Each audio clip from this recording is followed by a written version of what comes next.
Ever heard the term Jezebel? You probably have, but it's quite likely you'd be familiar with Jezebel as the bad gal of the Bible. You know, the prostitute and enemy of God. Quick history lesson for you. Queen Jezebel was the daughter of King Ethbaal, king of Sidon, and the wife of Ahab, king of Israel. In a nutshell, she basically promoted the worship of false gods in Israel, harassed and killed God's prophets, and arranged for an innocent man to be falsely charged and executed. Jezebel was someone that was full of pride, she was greedy and very selfish, which ultimately led her to her death.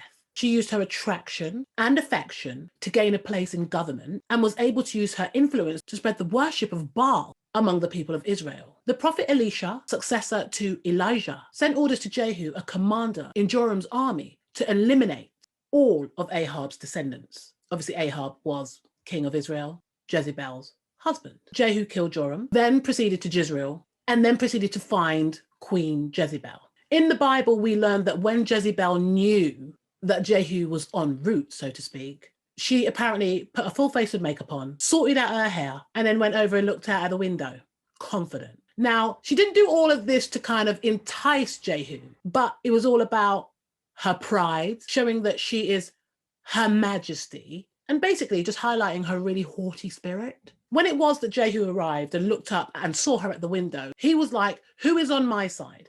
And then out from maybe like the shadows, 2 or 3 eunuchs popped up, to which Jehu said to them, throw Queen Jezebel down, like fling her out of the window, throw her down. The eunuchs basically did what they were told. Now, eunuchs were often used as servants to royalty that were women. And given how Jezebel was, it was likely she was really cruel to them and therefore did not gain their favor, which is why at the first opportunity to fling her ass out of the window, that's what they did. So that's just a brief overview of Queen Jezebel and how much of a see you next Tuesday she actually was. So imagine knowing all that and having the term Jezebel and all that it stands for applied and used as a derogatory term to describe Black women. That's basically what happened. That's basically what it is. There are 3 common racial slurs used towards Black women. The first is the Mammy Stereotype. Now think Gone with the Wind, you know, the character Mammy in that. That's the classic kind of stereotype, generally characterized as grossly overweight, really jolly, often very dark-skinned, and for what it's worth, depicted as asexual, you know, not really into sex. There's nothing sexy about her. She's often sort of depicted as completely subservient to her master, her mistress, and their children. And in some cases is often kind of made out to even go as far as neglecting her own family just to satisfy her master, so to speak. You often hear lots of references to mammies in songs. The second stereotype is the sapphire. This particular stereotype is problematic because it labels Black women as stubborn, kind of bitchy, you know, bossy, lacking femininity. And then of course you have the Jezebel stereotype, which is essentially what we're talking about. The Jezebel stereotype basically paints Black women as evil and immoral and is synonymous with promiscuity, having an insatiable sexual appetite, and basically someone who uses sex to manipulate men. That's kind of all the connotations that kind of come with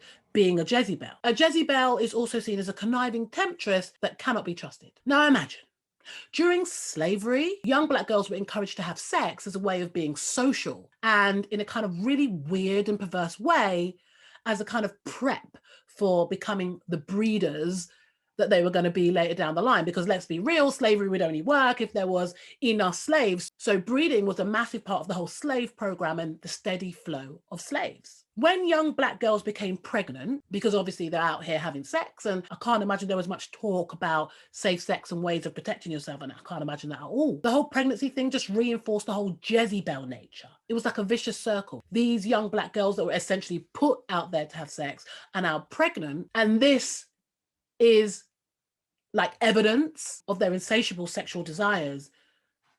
Just sounds mad to me. It is well documented that Black women slaves were coerced, they were bribed, they were seduced, and they were ordered about. And of course, they were violently forced to have sexual relations with slaveholders, with their sons, with any other male relative that wanted a piece, basically. And if that wasn't enough humiliation, they were stripped naked and examined to determine where they were at in terms of reproduction capacity. And then they were placed on auction blocks and sold. The Jezebel stereotype, which basically branded Black women as sexually promiscuous, immoral, and with an insatiable appetite for sex, was actually used as justification for slave owners to have sex with their slaves. Quite often, as I said before, by force. Because of this idea that apparently the Jezebel wanted nothing more than to have sex with white men, and because slave women were actually property of their slave owners, legally, they could not be raped. The stone cold truth of the matter is the women were being raped because more often than not, the sex took place against their will and definitely